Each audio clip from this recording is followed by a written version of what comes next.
उन्होंने ये कह दिया दुनिया को कि भाई जंग भी छिड़ सकती है और मुसलमान जो है वो बड़े बेताब हैं, और इंडिया कश्मीर के अंदर जो कुछ कर रहा है, कश्मीरी उसको जब कर्फ्यू निकलेगा बाहर तो एक बिल्कुल तबाही निकलेगी, खून रेजी होएगी, और उसके जो कंसिक्वेंसेज होंगे फिर वो इंडिया हम पे ब्लेम करेगा। उस पर आप लास्ट कमेंट कर दे, फिर हम क्लोज करते हैं।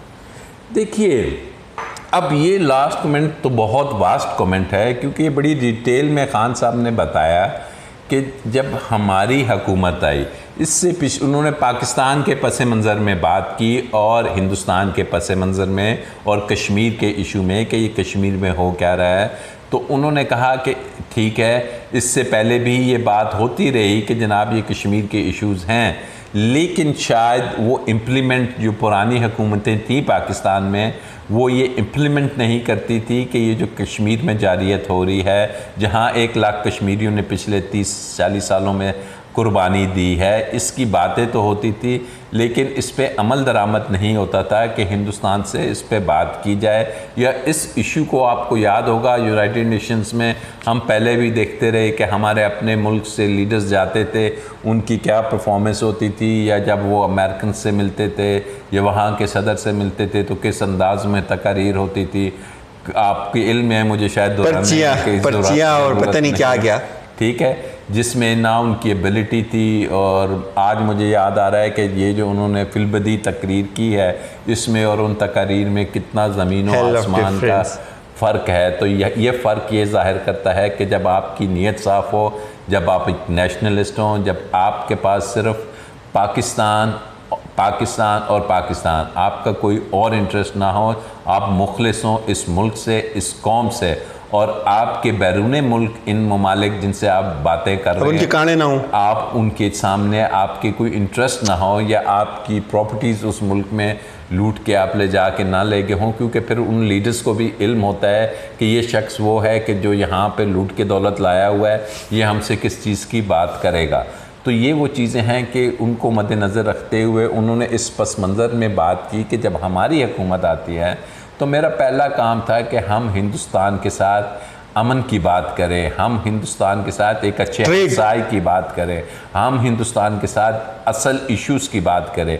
उन्होंने कहा कि मेरी मोदी से बात हुई और मैंने उसको शुरू में जब हमारी हुकूमत आई तो मैंने उससे समझाया कि हमारे मुल्क के और आपके मुल्क के इस सब कॉन्टिनेंट का जो सबसे बड़ा इशू है वो है पावर्टी, वो है कि इस पावर्टी को और क्लाइमेट का यहाँ पे इशू है। इन इश्यूज़ की तरफ बढ़ते हैं कि ना कि हम पुरानी चीज़ों को खोल के बैठ जाएं कि जिसमें अक्सर हिंदुस्तान का इल्ज़ाम होता है कि पाकिस्तान की तरफ से जारियत हो रही है, ये किसी किस्म का तो ये भी कहा कि अभी लंदन को भी भूल जाओ, सब कुछ भूल जाओ, आगे बढ़े। इनका कहा कि पाकिस्तान के पास ये सबूत मौजूद हैं कि हिंदुस्तान आपके बलूचिस्तान में, आपके कराची में, आपके दीगर हिस्सों में मुल्क के कुलभूषण जैसे जो हाजिर सर्विस एक इंडियन जासूस था, ना सिर्फ जासूस है कि वो एक टेररिस्ट है क्योंकि वो दहशतगर्दी कर रहा है उसने, और जिसको आपकी इंटरनेशनल कोर्ट ऑफ जस्टिस ने वहाँ से डिक्लेयर कर दिया है। तो ऐसे लोगों की भी पाकिस्तान में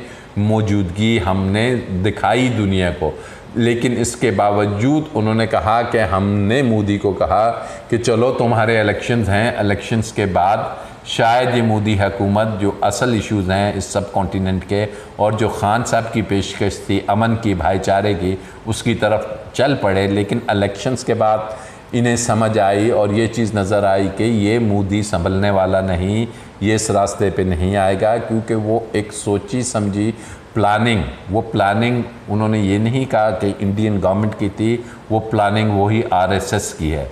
वो आरएसएस के उस नज़रिए को लेके चला और उसके नतीजे में उसने सबसे पहले अपने आइन की खिलाफ वर्जी की।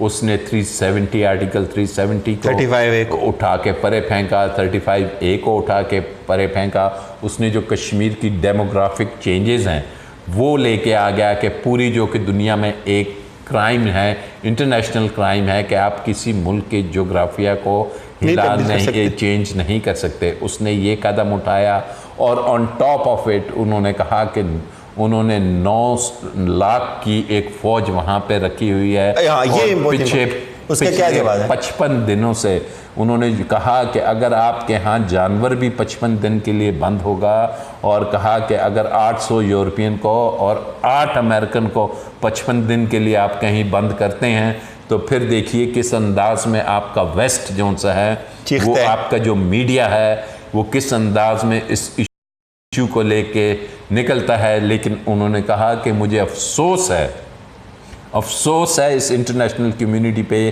कि उनकी आंखें बंद हैं कश्मीर की तरफ से, इन 55 रोज़ के कर्फ्यूज़ की तरफ से। वो पिछले जो पैलेट गन्स का इस्तेमाल होता था, वो जो ख़वातीन की साथ रेप्स हो रहे हैं, वो जो नौजवान लड़कों को घरों से उठा के ले गए हैं, तो उन्होंने कहा कि इन तमाम चीज़ों पे मुझे अफसोस है। और ये वो चीज़ें हैं कि मैं जो दुनिया को बावर कराने आया हूँ कि अपनी आंखें खोलें इस तरफ, क्योंकि ये चीज़ें इस तरीके से चल नहीं पाएंगी।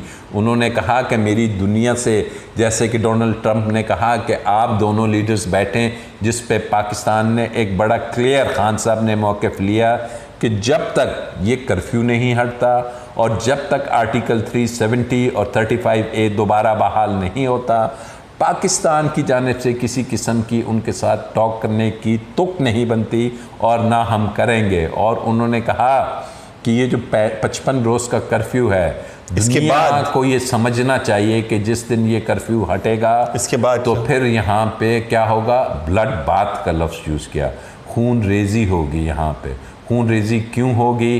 क्योंकि वो कश्मीरी निकलेंगे। किस लिए निकलेगा? आप ज़रा सुनिए। वो इसलिए निकलेगा कि उसकी घर में उसकी बहन, उसकी माँ की इज़्ज़त महफूज नहीं है।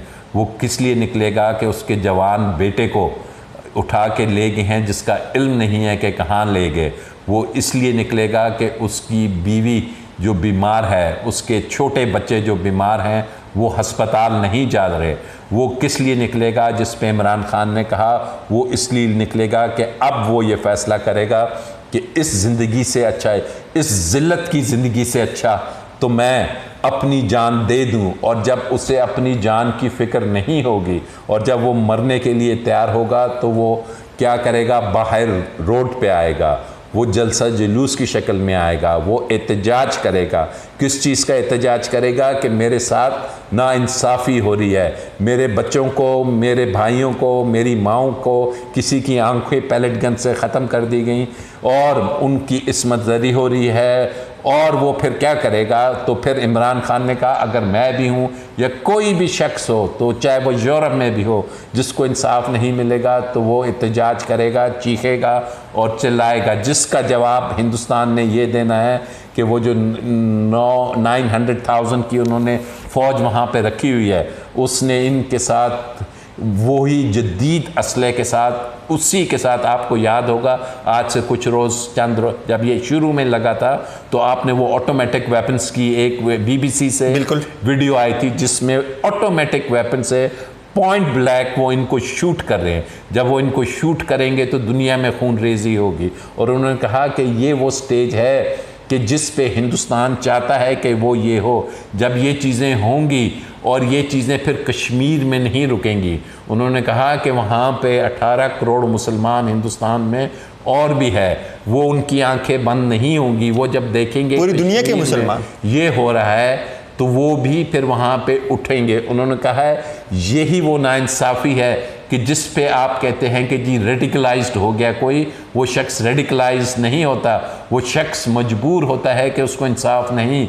और दुनिया में उन्होंने कहा कि फिर मुसलमानों की जो इतनी बड़ी तादाद है, 1.5 अरब से भी ज़्यादा हैं, तो वो भी खामोश नहीं रहेंगे।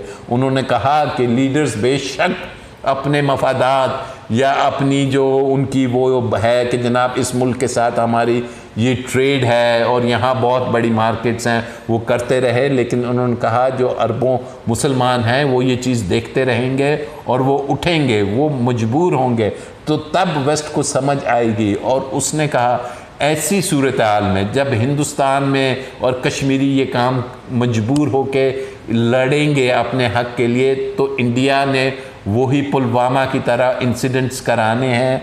और वो इंसिडेंट्स क्या होंगे? वो उसमें फिर कहीं बॉम्ब ब्लास्ट होगा, कहीं कोई खुदकुश होगा, कहीं कोई और फायरिंग होगी, और अल्टीमेटली जो उनकी मोदी का प्लान है कि इल्ज़ाम, इमरान खान ने दुनिया को बताया कि फिर जो उनकी पॉलिटिकली या उन्होंने स्ट्रैटेजिक जो अपनी एक बनाई हुई है, जिसके अलावा उनके पास कोई और एक्सप्लेनेशन नहीं है, वो कहेंगे कि जनाब ये पाकिस्तान करा रहा है, और पाकिस्तान जब करा रहा है दुनिया को ये बताएंगे। इसके नतीजे में मुमकिना तौर पे वो पाकिस्तान पे जैसे पहले उन्होंने अपने जेट्स के ज़रिए बम्बार्डमेंट की थी, वो बम्बार्डमेंट करेंगे। और जब उन्होंने कहा कि पाकिस्तान जो 7 गुना हिंदुस्तान से छोटा है, उसके ऊपर आप फ़ौज लेके आएंगे, उसके ऊपर आप एयरफोर्स के एयरक्राफ्ट्स लेके आएंगे, उसके ऊपर आप दुनिया के ऐसी जेट्स लाएंगे, चाहे आपने इसराइल से लिए हों या फ्रांस से लिए हों, और करेंगे, तो फिर उन्होंने कहा कि हम मजबूर हैं, हम कन्वेंशनल वॉर तो लड़ेंगे, हम इसका जवाब भी देंगे। लेकिन उन्होंने कहा कि फिर जब आप दुनिया की ताकतें और इतना बड़ा मुल्क होगा, तो उन्होंने कहा कि फिर हम ज़िल्लत की ज़िंदगी गुजारने से, आखिर में उन्होंने एक बात की जो कि मेरी भी आखिरी बात होगी, कि उन्होंने कलमा पढ़ा और उन्होंने कहा कि ला इलाहा इल्लल्लाह and we will fight till our last breath, और हम अपने आखिरी सांस तक तब लड़ेंगे, और तब अगर ये जंग किसी एटमी जंग की सूरत अख्तियार करती है तो उसका नुकसान पूरी दुनिया में होगा और पूरी दुनिया उससे सफ़र करेगी। बहुत बहुत शुक्रिया नाजरीन, ये बहुत इंपॉर्टेंट गुफ्तगू थी। राजा अमर अब्बास साहब ने मेरे ख्याल में तकरीबन हर पहलू का अहाता किया, लेकिन मैं ज़ाती तौर पर यह समझता हूँ कि इमरान खान की तकरीर पे अगर एक किताब लिखी जाए तो वो भी शायद कम होगी। बहुत ज़बरदस्त तकरीर थी, सारी चीज़ों का अहाता किया, और उस पर फिर राजा अमर अब्बास साहब का बहुत बहुत शुक्रिया। हमारी तरफ से यही कुछ अपना फ़ीडबैक ज़रूर दीजिएगा। अपना ख्याल रखिएगा। अल्लाह हाफ़िज़।